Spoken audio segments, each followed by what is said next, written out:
Hello students, welcome on your own platform, the Great Genesis classes. So today we are going to discuss about basics, nature and objective of accounting. Let's start. Last class में हमने क्या discuss किया? Last class में हमने discuss किया कि accounts का meaning क्या होता है. अकाउंट्स का मीनिंग क्या है बेटा? हमने पढ़ा अकाउंट्स का मीनिंग है रिकॉर्डिंग करना, क्लासिफिकेशन करना, समराइजेशन करना. किस टर्म में? मॉनेटरी टर्म में. कि जिस चीज़ को, जिस ट्रांजैक्शन को हम पैसे में मेज़र कर सकते हैं, मनी मेज़रमेंट कर सकते हैं, उसी की हम क्या करते हैं? रिकॉर्डिंग करते हैं. उसके बाद हमने नीड पढ़ी थी. नीड क्या थी अकाउंटिंग की? नीड थी अकाउंटिंग की कि हम क्या जानना चाहते हैं? हम बिजनेस से प्रॉफिट जानना चाहते हैं, हम बिजनेस से हमारा लॉस जानना चाहते हैं, हम बिजनेस से हमारी फाइनेंशियल पोजीशन जानना चाहते हैं. ये सब चीज़ें हमने लास्ट क्लास में डिस्कस करी. ठीक है, हमने लास्ट क्लास में फीचर ऑफ अकाउंटिंग डिस्कस किया. फीचर ऑफ अकाउंटिंग में क्या था? फीचर ऑफ अकाउंटिंग में रिकॉर्डिंग पढ़ा, क्लासिफिकेशन पढ़ा, समराइजेशन पढ़ा, इंटरप्रिटेशन पढ़ा, कम्युनिकेटिंग पढ़ा. ये सब चीज़ें हमने लास्ट क्लास में डिस्कस करी. तो आज हम डिस्कस करेंगे हमारा नेक्स्ट टॉपिक जो है हमारा objective of accounting. Objective of accounting. Objective क्या होता है? हम देखिए कुछ भी पढ़ते हैं हम, हमारा कोई ना कोई ऑब्जेक्टिव होता है. मैं यहाँ पढ़ा रहा हूँ तो मेरा भी कोई ऑब्जेक्टिव है, आप स्टडी कर रहे हैं आपका भी कोई ऑब्जेक्टिव है. तो हर कोई पर्सन कोई भी काम कर रहा है उसका कोई ना कोई पीछे ऑब्जेक्टिव है. विदाउट ऑब्जेक्टिव अगर काम कर रहे हैं, देखिए हमारा ऑब्जेक्टिव होना, हमारा एम होना बड़ा ही जरूरी है बच्चों. बेटा हमारा एम होना क्यों जरूरी है? जिसका एम नहीं है वो एक दुर्घटनाग्रस्त व्यक्ति है. जिसका कोई एम नहीं है, हम किस लिए काम कर रहे हैं, हम किस लिए जी रहे हैं, हमारा कोई एम ही नहीं है, हमारा कोई उद्देश्य ही नहीं है. मैंने +2 कॉमर्स ले ली, +1 कॉमर्स ले ली, बट ये नहीं पता मुझे करना क्या है, तो बेटा आपका एम नहीं है, आप भटके हुए हैं. तो हमें क्या करना है? हमारा कोई भी काम शुरू करेंगे, हमारा उससे पहले हमारा ऑब्जेक्टिव होना बहुत जरूरी है. तो आज हम हमारी काउंटिंग का ऑब्जेक्टिव पढ़ रहे हैं. हमारी काउंटिंग का ऑब्जेक्टिव क्या है? तो अकाउंटिंग का ऑब्जेक्टिव, फर्स्ट ऑब्जेक्टिव क्या है अकाउंटिंग का? हमने लास्ट क्लास में डिस्कस किया. You are a human being, I am a human being. It is a very difficult task to remember all the business transaction.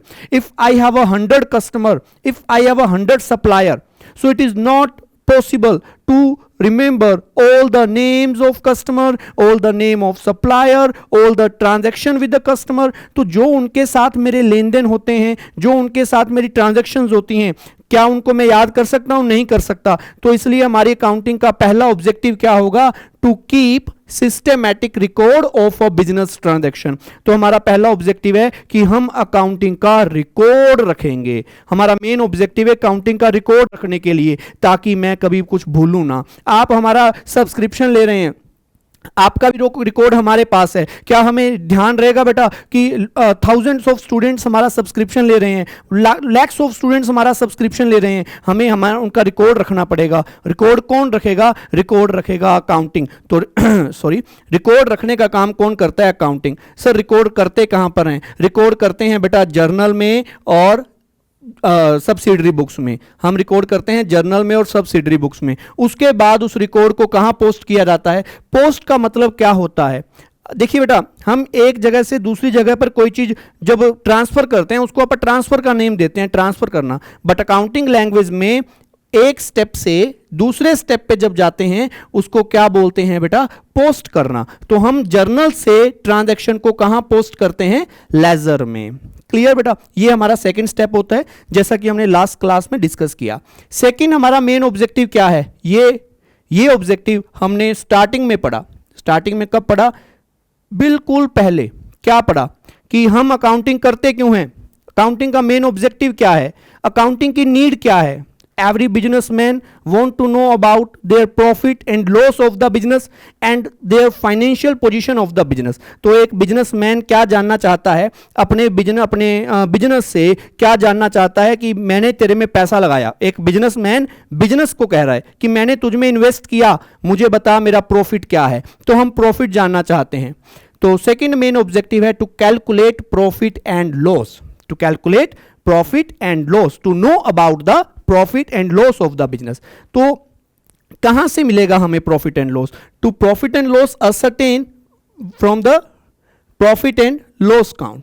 From the profit and loss account. हमें कहां से मिलेगा? Profit and loss count से मिलेगा। इसके लिए हम 2 accounts बनाते हैं। First one is trading account, second one is P&L account. ये हमने लास्ट क्लास में डिस्कस किया। ट्रेडिंग काउंट से क्या निकलता है? Gross profit and gross loss. Profit and loss से क्या निकलता है? नेट प्रॉफिट और नेट लॉस। तो हमारा मेन ऑब्जेक्टिव क्या है? क्या जानना? नेट प्रॉफिट और नेट लॉस जानना। ओके तो ये आप देख सकते हैं बेटा, trading and profit and loss count. और उसके बाद अब ट्रेडिंग काउंट से क्या पता लगता है sir? Profit and loss count से क्या पता लगता है? सिर्फ इतना पता लगेगा सर कि हमें प्रॉफिट कितना हुआ है, लॉस कितना हुआ है? नहीं बेटा, हमें क्या पता लगेगा? How much the value of purchase. आपने कितने रुपए की गुड्स परचेज करी हैं, कितने रुपए की गुड्स सेल करी हैं, आपके टोटल एक्सपेंस कितने आए हैं, आपकी टोटल इनकम कितनी आई है। ये सब चीजें हमें कहां से पता लगेंगी? Trading count and profit and loss count से पता लगेंगी। ये हैं हमारे ऑब्जेक्टिव। और इसके बाद हमारा थर्ड ऑब्जेक्टिव क्या है? To know the exact reason leading to net profit और net loss. Okay, in the first year if you have a profit of 1 lakh rupees, you have a profit of 1 lakh rupee. In the next year you have a profit of 2 lakh rupee. In the next year again if you will have a profit of 3 lakh rupee. What is mean? हमारा profit increase हो रहा है, हमारा profit increase हो रहा है। देखिए बेटा, हमें सिर्फ ये जानना जरूरी नहीं है कि अगर हमें लॉस हो रहा है तो रीजन क्या है, हमें ये भी जानना जरूरी है अगर आपको प्रॉफिट हो रहा है तो कौन कौन सी चीज आप एक्स्ट्रा कर रहे हो जिससे आपका प्रॉफिट बढ़ रहा है। हम वही चीजें दोबारा रिपीट नेचर में करना शुरू कर देंगे ताकि हमारा बिजनेस में प्रॉफिट बढ़ता रहे बढ़ता रहे बढ़ता रहे।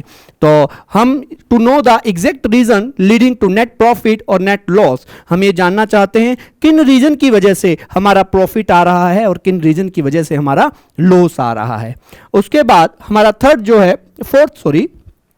हमारा फोर्थ ऑब्जेक्टिव है to ascertain the financial position of the business. हम क्या जानना चाहते हैं? हम जानना चाहते हैं हमारी फाइनेंशियल पोजीशन के बारे में। बेटा मैंने बताया प्रॉफिट कहां से पता लगता है? Trading count and profit and loss count से। फाइनेंशियल पोजीशन कहां से पता लगती है? बैलेंस शीट से। फाइनेंशियल पोजीशन कहां से पता लगती है? बैलेंस शीट से। तो बैलेंस शीट से हमें क्या मिलेगा? Financial position. Okay, balance sheet में सर क्या होता है? बैलेंस शीट में बेटा एक साइड होती है हमारी लायबिलिटी। लायबिलिटी का मतलब क्या होता है? लायबिलिटी का मतलब होता है वी हैव टू पे, हमें कितना रुपया लोगों को देना है, हमारी लायबिलिटी क्या है, हमने कितना रुपया लोगों को देना है, हमारी लायबिलिटी है। ओके, और दूसरा क्या होता है? सेकंड दूसरी साइड होती है इसकी एसेट साइड। एसेट का मतलब क्या होता है? Property of the business. Asset का मतलब क्या होता है? Property of the business. आपके पास कितने रुपए की प्रॉपर्टी है? आपके पास कार है, कैश है, बैंक बैलेंस है, गोल्ड है, मशीनरी है, लैंड है, बिल्डिंग है, ये सब चीजें आपकी क्या होती हैं? प्रॉपर्टी होती हैं। तो ओके, प्रॉपर्टी पता लगेगा हमें। और उसके बाद ये क्या होता है sir? Liability plus capital. Liability plus capital. Sir दोनों ही लायबिलिटी होती हैं, कैपिटल भी लायबिलिटी है, कैपिटल भी लायबिलिटी है। सर कैपिटल होता क्या है? कैपिटल होता है बेटा, देखिए मैंने एक बिजनेस स्टार्ट किया, मैंने एक क्लोथ की शॉप करी। ओके, सो अब क्लोथ की शॉप करी तो क्या होगा बेटा? पहले शॉप लेनी पड़ेगी, उसके बाद उसमें स्टॉक डालना पड़ेगा, क्लोथ्स डालने पड़ेंगे। तो इसका मतलब क्या है? मुझे पैसों की जरूरत होगी। तो जो पैसा ओनर लगाता है, जो पैसा ओनर लगाता है, invested bye owner, invested bye owner is called a capital. जो पैसा ओनर लगाता है उसको बोलते हैं कैपिटल। सर ये आपका पैसा है, मेरा बिजनेस, मैंने पैसा लगाया, तो सर ये कैपिटल कैसे हुआ, लायबिलिटी कैसे हुआ? देखिए बेटा क्या होता है। अब एक चीज ये ध्यान से सुनना बेटा, जब से आप अकाउंटिंग जब तक करेंगे, आज से लेकर आप +2 में, बीकॉम में, एमबीए में या फॉरेन में जाकर कहीं भी अकाउंटिंग करेंगे बेटा, सबसे पहले अकाउंटिंग हर जगह एक जैसी होती है। ओके, तो अकाउंटिंग जब करेंगे तो अकाउंटिंग में क्या होगा? अकाउंटिंग में हम किसके अकाउंट्स बनाते हैं? देखिए मेरा नाम है राजन, मैं बिजनेस का ओनर हूं, मैंने बिजनेस बनाया A&B कंपनी के नाम से मैंने बिजनेस बनाया, A&B कंपनी के नाम से। सर मैं अकाउंट्स किसके बनाऊंगा? बेटा अकाउंट्स बनेंगे बिजनेस के, बिजनेसमैन के अकाउंट्स नहीं बनते हैं, अकाउंट्स बनते हैं बिजनेस के। तो सर अच्छा बिजनेस के बनते हैं। अच्छा बिजनेस और बिजनेसमैन दोनों सेपरेट एंटिटी होती हैं बेटा। सेपरेट एंटिटी का मतलब क्या है? बिजनेस अलग है और बिजनेसमैन अलग है। अच्छा, तो बिजनेसमैन को बोल रहा है कि बिजनेसमैन मींस मुझे बोल रहा है राजन जी आपने मुझ में पैसा लगाया तो मेरी लायबिलिटी है, मैंने आपको पैसा वापसी देना है। मेरा बिजनेस मुझको ही कह रहा है, कहता जी आपने मुझ में पैसा लगाया, मैंने आपको पैसा वापसी देना है और वापसी किस फॉर्म में दूंगा? आपको मैं प्रॉफिट कमा कमा के दूंगा। तो इसलिए बेटा बिजनेस के लिए ओनर द्वारा लगाया गया पैसा वो भी एक लायबिलिटी होता है, बट उसको लायबिलिटी ना बोल के उसको बोलते हैं कैपिटल। क्या बोलते हैं? कैपिटल। लायबिलिटीज का मतलब है जो आउटसाइडर को पैसा देना है, आपने बाहर वाले लोगों को पैसा देना है, उसके लिए वर्ड यूज करेंगे लायबिलिटी। जो बिजनेस के अंदर ओनर को पैसा देना है बिजनेस ने वापसी, उसको बोलेंगे कैपिटल। तो एक साइड में होता है लायबिलिटी प्लस कैपिटल, दूसरी साइड में होता है एसेट। और ये इन दोनों का टोटल क्या होता है? देखिए बेटा, इन दोनों का टोटल हमेशा इसका टोटल हमेशा क्या रहेगा? एसेट के इक्वल रहेगा। लायबिलिटी प्लस कैपिटल का टोटल हमेशा एसेट के इक्वल रहेगा। सर क्यों? बड़ा सिंपल सी बात है। अगर आपने 2 लाख रुपीज आपने इन्वेस्ट किया, ओके सर 2 लाख रुपीज आपने इन्वेस्ट किया, सॉरी हाँ 2 लाख रुपीज कैपिटल में आएगा। 2 लाख रुपीज आपने इन्वेस्ट किया, 2 लाख रुपए आपने लोन लिया बैंक से, तो इसका मतलब आपके बिजनेस में कितने रुपए लगे हुए हैं? 4 लाख रुपए। तो आपके पास प्रॉपर्टी कितने की होगी? सॉरी, तो आपके पास प्रॉपर्टी कितने की होगी? सर प्रॉपर्टी भी 4 लाख की होगी। सिंपल सी बात है। तो अगर आपने लगाया 4 लाख रुपीज है, 2 लाख रुपए तो आपने खुद ने लगाया, उसका नाम है कैपिटल। 2 लाख रुपए आपने लोन लिया, उसका नाम है लायबिलिटी। तो टोटल अगर आपने बिजनेस में 4 लाख रुपए इन्वेस्ट किया है तो आपको जो एसेट है प्रॉपर्टी है वो भी कितने की होगी? 4 लाख रुपए की होगी। तो ये बेटा हमेशा बराबर आते हैं। ठीक है, ये हमारे हैं बेटा 4 ऑब्जेक्टिव। उसके बाद हमारा 5th ऑब्जेक्टिव है। देखिए आप स्कूल जाते हैं, स्कूल में एक अकाउंटेंट है बेटा, आप वहाँ पर फ़ी पे करते हैं, और जब आप वहाँ पर फ़ी पे करते हैं बेटा, आपका अकाउंटेंट आपको क्या करता है? एक स्लिप काट के देता है, एक रेड कलर की या जो भी कलर की स्लिप काट के देता है कि आपकी फ़ीस आ चुकी है।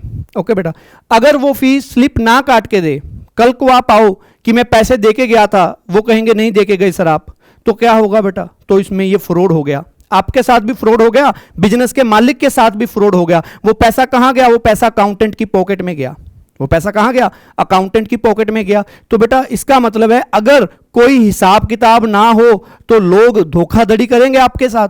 तो इसका मतलब है अकाउंटिंग आपको क्या करती है? प्रिवेंट करती है।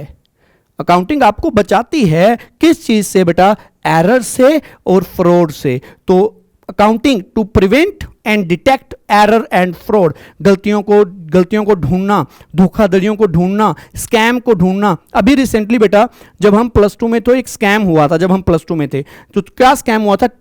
2G स्पेक्ट्रम, 2G घोटाला हुआ था। आज बेटा 5G चल रहा है, अपने मोबाइल्स में आप इंटरनेट यूज करते हैं, आज 5G चल रहा है। उस टाइम 2G स्कैम हुआ था।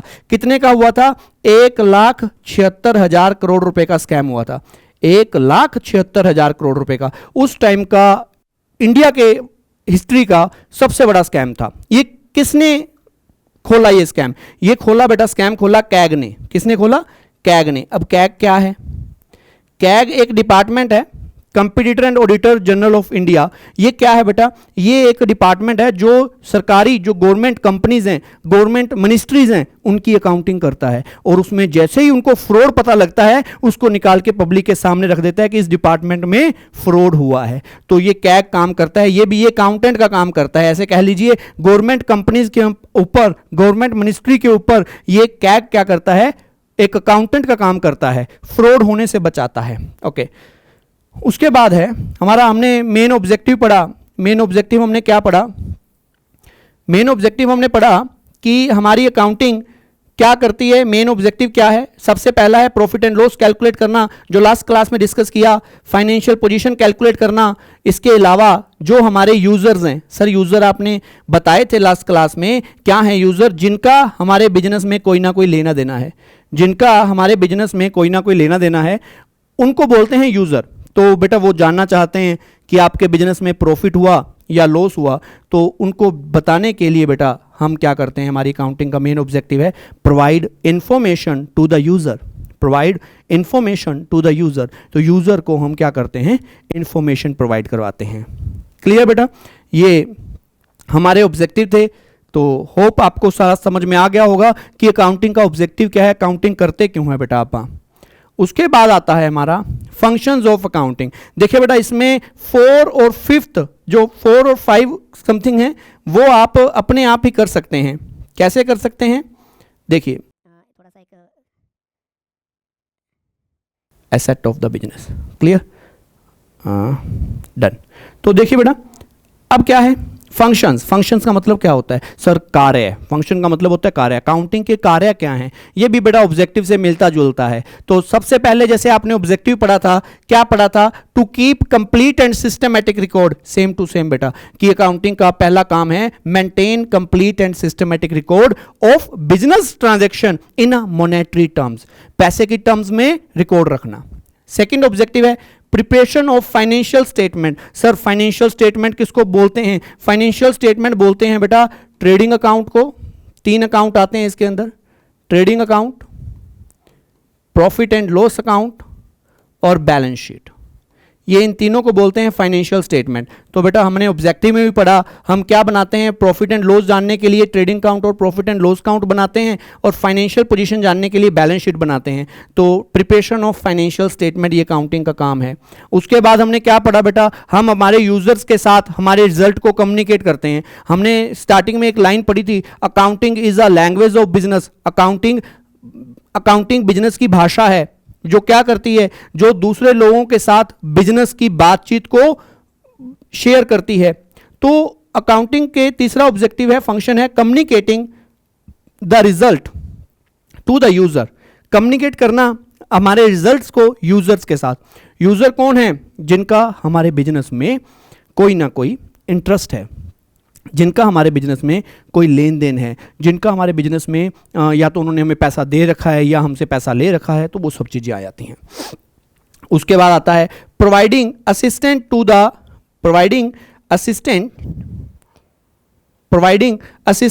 To the management. अब देखिए बेटा मैनेजमेंट हमारा काम करती है। मैनेजमेंट होती क्या है बेटा, मैनेजमेंट होती है जो बिजनेस में, आपने जैसे +2 में बिजनेस के बारे में पढ़ेंगे आप, मैनेजमेंट क्या होती है, जो बिजनेस को मैनेज करने का काम करती है। अब मैनेज करने का काम करती है, मैनेज कैसे करेगी उनको, मैनेजमेंट को मेन मैनेजमेंट का टास्क पता क्या होता है बेटा, मेन मुद्दा क्या होता है, डिसीजन मेकिंग। मेन क्या होता है, मैनेजमेंट को डिसीजन लेने होते हैं। वो डिसीजन लेने के लिए उन्हें कुछ इंफॉर्मेशन चाहिए होती हैं। वो इंफॉर्मेशन कौन प्रोवाइड करवाएगा, अकाउंटिंग प्रोवाइड करवाएगी। तो अकाउंटिंग मैनेजमेंट को क्या करती है, कंट्रोलिंग में और प्लानिंग करने में हेल्प करती है। प्लानिंग करने में और कंट्रोलिंग करने में हेल्प करती है बेटा, प्लानिंग करने में, कंट्रोलिंग करने में हेल्प करती है।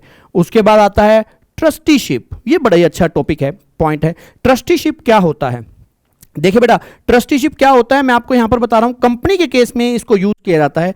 देखो कंपनी एक बहुत बड़ी वाइड टर्म है, डिस्कस करेंगे हम, आपके +2 के सिलेबस में आएगा। अभी फिर एक ब्रीफ में इसका बाद में डिस्कस करेंगे। तो कंपनी क्या है, कंपनी एक वाइड टर्म है। कंपनी के पास क्या होती हैं, एसेट होती हैं। उन एसेट को संभालता कौन है, उन एसेट को संभालती है मैनेजमेंट। उन एसेट को संभालती है मैनेजमेंट, ठीक है, उन एसेट को संभालती है। ये वाला पॉइंट शायद रह गया या हो गया, ये रह गया, सॉरी बेटा। उन एसेट को संभालती है मैनेजमेंट। तो मैनेजमेंट उन एसेट का कंट्रोल करेगी, मैनेजमेंट उन एसेट का कंट्रोल करेगी एज अ ट्रस्टी। तो उस कंट्रोल करने में हमारी अकाउंटिंग हेल्प करती है, उस चीज को कंट्रोल करने में हमारी अकाउंटिंग हेल्प करती है। इट मींस क्या है बेटा, ट्रस्टीशिप। एक कंपनी के अंदर फंड्स होते हैं। कंपनी के अंदर क्या होते हैं, कंपनी के अंदर फंड होते हैं। फंड का मतलब क्या है, पैसा होता है। वो पैसा किसका होता है, वो पैसा जनता का हो सकता है, वो पैसा 25-30 बिजनेसमैन का हो सकता है, क्योंकि कंपनी एक बहुत वाइड टर्म है। देखो अगर आपने एक शॉप खोली है, उसमें सिर्फ आप पैसा लगाते हो। इसके बाद अगर आपने पार्टनरशिप करी है तो 2 बंदे पैसा लगाते हैं, मैक्सिमम 50 बंदे पैसा लगाते हैं। बट कंपनी में बेटा लैक्स ऑफ पीपल जो अपने बंदे हैं वो पैसा लगाते हैं। तो इसका मतलब क्या है बेटा, कि इतने सारे लोगों का पैसा अगर लगा हुआ है तो उस पैसे का ध्यान रखने के लिए कुछ तो चाहिए बेटा। तो देखो बेटा ऐसा हो कि कोई ध्यान ना रखता हो तो इतने अरबों रुपया है, तो कोई भी जाके बेटा पैसे निकालेगा और यूज़ कर लेगा, कोई भी जाके पैसे निकालेगा और यूज़ कर लेगा। तो इसलिए बेटा उन पैसों का एक रिकॉर्ड मेंटेन होना बहुत ज़रूरी है। वो कौन करती है, हमारी अकाउंटिंग करती है। तो अकाउंटिंग कंपनी के फंड्स को as a trusteeship accounting help करती है एज अ ट्रस्टी उसको मैनेज करने में। यहां पर था बेटा protecting the asset of the business. Protecting asset, asset का मतलब क्या होता है बेटा? प्रॉपर्टी। एसेट का मतलब क्या होता है? Property of business. एसेट का मतलब होता है प्रॉपर्टी ऑफ बिजनेस। तो प्रॉपर्टी को प्रोटेक्ट करने में, प्रोटेक्ट कैसे करेंगे? देखिए आपके बैंक में कितना बैलेंस है, ये कहां से पता लगेगा आपको बेटा? ये कौन करे बताएगा? ये काउंटिंग बताएगी।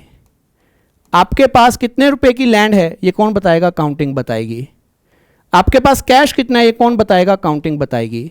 तो इट मीन्स क्या है? ये सारी हमारी प्रॉपर्टी हैं। उन प्रॉपर्टी को प्रोटेक्ट करने में, उन प्रॉपर्टी को कंट्रोल करने में, कितने की प्रॉपर्टी हमारे पास है, कितने की रह गई है, कितनी हमारी यूज हो रही है, वो सब चीज़ें हमें कहाँ से पता लगेंगी? अकाउंटिंग से पता लगेंगी। उसके बाद आता है compliance of legal needs. Legal needs बेटा यहाँ पर लीगल है तो legal needs, legal legal needs. Legal का मतलब क्या होता है सर? लीगल का मतलब कानून से संबंधित होता है। ओके बेटा, तो बेटा कानून की भी ज़रूरतें हैं। कैसे सर? तो देखो बेटा काउंटिंग की क्या ज़रूरतें हैं कानून की? हमें बेटा अगर आप बिजनेसमैन हैं तो आपको किस चीज़ की ज़रूरत है? बिजनेसमैन है तो आपको बेटा किस चीज़ की ज़रूरत है? आपको ज़रूरत है अकाउंट बनाने की। अकाउंट क्यों बनाते हैं? अकाउंट ना बनाए तो चलेगा सर? बिल्कुल नहीं चलेगा। हमने बेटा एक कंपनी खोली है, हमें कंपनी का जीएसटी नंबर लेना पड़ा है।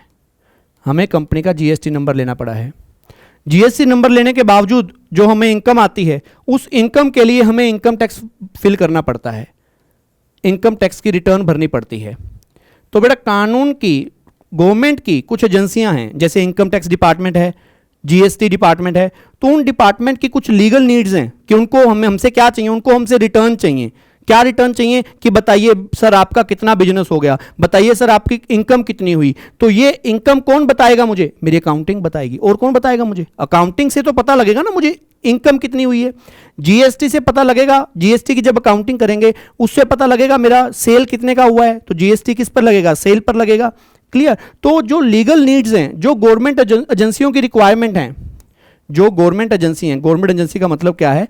जो हमारी गवर्नमेंट एजेंसीज हैं उनकी जो रिक्वायरमेंट है, उन रिक्वायरमेंट को फुलफिल करने का काम कौन करता है? अकाउंटिंग करती है। क्योंकि उन्हें टाइम टू टाइम हमसे वो कुछ ना कुछ डॉक्यूमेंट मंगवाते रहते हैं, तो वो सारे अकाउंट मेंटेन करने का काम, जीएसटी फिल करने के लिए, जीएसटी रिटर्न फिल करने के लिए हमें किसी भी चीज़ की ज़रूरत होगी, वो ज़रूरत कौन फिल करेगा? हमारी अकाउंटिंग करेगा। इनकम टैक्स की रिटर्न भरने के लिए हमें इनकम की ज़रूरत होगी, हमें हमारे एक्सपेंस जानने होंगे, हमें हमारी इनकम जाननी होगी, ये हमें कौन बताएगा? अकाउंटिंग बताएगा। तो हमसे किसने मांगी थी? ये कानूनी ज़रूरत है हमारी, ये लीगल नीड है हमारी। ये किसने मांगी थी? इनकम टैक्स डिपार्टमेंट ने हमसे इनकम टैक्स का ब्यौरा मांगा, इनकम का ब्यौरा मांगा। जीएसटी वालों ने हमसे सेल का ब्यौरा मांगा। सेल कहां से पता लगी? अकाउंटिंग से पता लगी।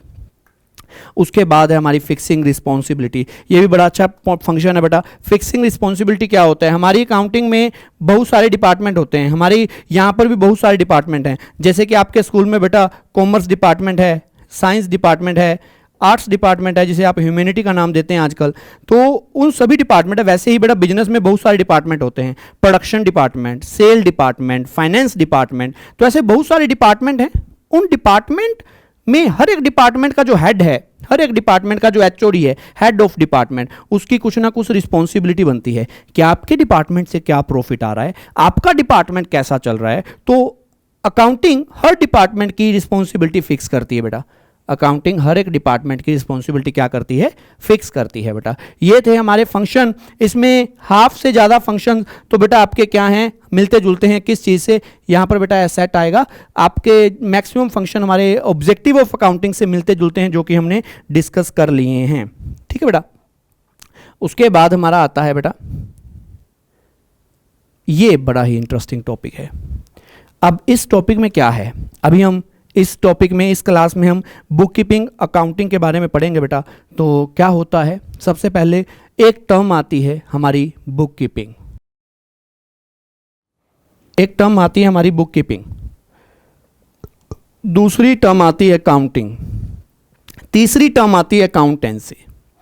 अब एक बुक कीपिंग है, एक अकाउंटिंग है और एक अकाउंटेंसी है।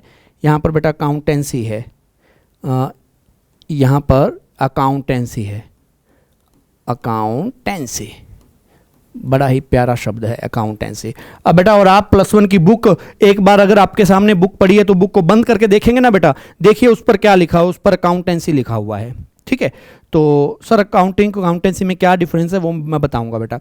अगर इंग्लिश की उसमें देखें, ट्रांसलेशन में देखें, तो इन सब का मतलब ये तीनों ही आपस में क्या है, सिनोनिम्स हैं कि तीनों का मतलब सेम जैसा होता है। बट अकाउंटिंग में इनके फंडामेंटल डिफरेंस कुछ हैं, फंडामेंटल कुछ डिफरेंस हैं। फंडामेंटल का मतलब क्या है, फंडामेंटल है बेसिक रूप से अगर काउंटिंग में इनकी डेफिनेशन देखें तो काउंटिंग में थोड़ा बहुत तीनों वर्ड्स में डिफरेंस आ जाता है।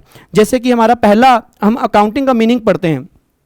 हमने अकाउंटिंग के मीनिंग में क्या पढ़ा, हमने लास्ट क्लास में, फर्स्ट क्लास में हमने डिस्कस किया था अकाउंटिंग का मीनिंग होता है सबसे पहले आइडेंटिफिकेशन करना। किस चीज़ की आइडेंटिफिकेशन करना, कि अकाउंटिंग को पैसे में माप सकते हैं। अकाउंटिंग सिर्फ उसी चीज़ की होगी जिसको पैसे में मेजरमेंट कर सकते हैं। So only those transaction we will record in accounting which are measurable in monetary term, which are measurable in monetary term. तो जिन चीज़ों को पैसे में माप सकते हैं सिर्फ उसी की रिकॉर्डिंग होती है। पहला हम आइडेंटिफिकेशन करते हैं, दूसरा हम क्या करते हैं, रिकॉर्डिंग करते हैं। हम रिकॉर्डिंग कहाँ करते हैं बेटा, जर्नल में और लेजर में। उसके बाद जर्नल में, क्लासिफिकेशन कहाँ करते हैं, लेजर में। ओके, समराइजेशन करते हैं हमारे फाइनल काउंट्स, फाइनेंशियल स्टेटमेंट जिसके अंदर बैलेंस शीट बनाते हैं, ट्रेडिंग काउंट बनाते हैं, प्रॉफिट एंड लॉस काउंट बनाते हैं जहां से हमें प्रॉफिट और लॉस का पता लगता है।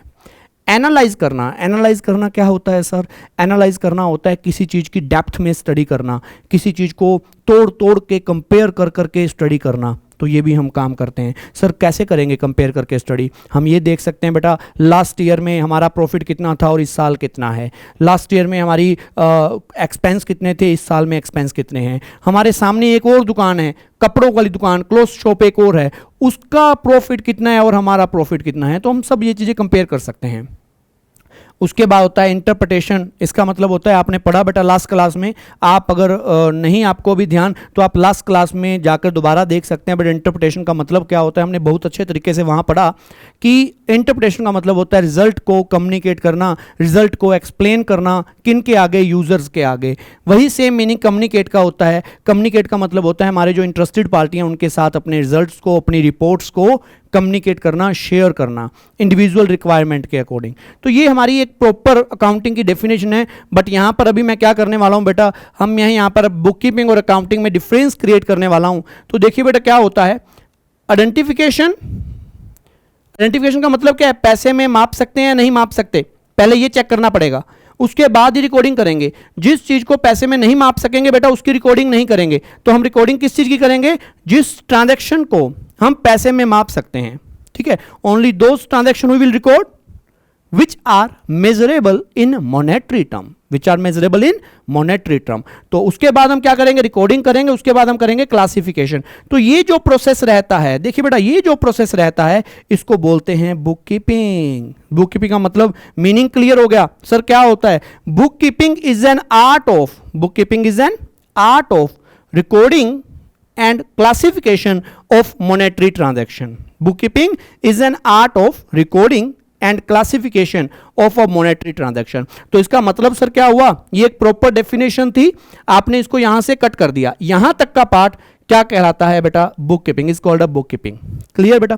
सर बुक कीपिंग का मतलब क्या होता है बेटा, आपने देसी मुनीम देखे होंगे बेटा, मुनीम वर्ड सुना होगा, अगर नहीं सुना तो बेटा अपने पेरेंट्स से पूछेगा, उनको बेहतरीन तरीके से बेटा आपको समझाएंगे कि मुनीम क्या होता है। मुनीम एक दुकान पे अकाउंटिंग करता है, वो रिजल्ट नहीं निकालता, वो सिर्फ रिकॉर्ड मेंटेन करता है, कितना आज कैश आया, कितना कैश गया, और अकाउंट बना देगा, लेजर तक का काम कर देगा। बट लेजर के बाद का काम, तलपट बनाना, ट्रायल बैलेंस बनाना, प्रॉफिट एंड लॉस निकालना, वो काम अकाउंटेंट करेगा। ओके, उसके बाद का जो काम है वो सारा अकाउंटिंग होता है बेटा। उसके बाद का जो सारा काम है वो अकाउंटिंग होता है। समराइजिंग करना, एनालाइज करना, इंटरप्रिटेशन करना, कम्युनिकेट करना, ये सारा काम क्या होता है, अकाउंटिंग होता है। तो बेटा इसका मतलब क्या हुआ, हम अभी डिस्कस करेंगे इन दोनों के बीच क्या क्या डिफरेंस हैं। बड़े ही अच्छे तरीके से बेटा आपको समझ आएगा ये। अभी हम देखते हैं इन दोनों के बीच क्या डिफरेंस है। देखिए बेटा यहां पर इन दोनों के बीच क्या डिफरेंस है। सबसे पहला है book keeping. Book keeping is the primary stage. हमने लास्ट क्लास में देखा बेटा, सबसे पहले कौन से स्टेप आए थे, आइडेंटिफिकेशन, रिकॉर्डिंग एंड क्लासिफिकेशन वो क्या थे, प्राइमरी स्टेज थी। प्राइमरी मतलब क्या होता है, पहली स्टेज थी। अकाउंटिंग बाद में सेकेंडरी स्टेज थी। पहला डिफरेंस क्लियर है। लास्ट स्लाइड में डिफरेंस हमारे मीनिंग से ही क्लियर था। जो पहले जो पार्ट थे रिकॉर्डिंग क्लासिफिकेशन, ये पार्ट बुक कीपिंग कहलाते हैं। उसके बाद का काम अकाउंटिंग होता है। उसके बाद maintain systematic record. Book keeping में सिर्फ रिकॉर्ड मेंटेन होता है, रिजल्ट नहीं निकलता।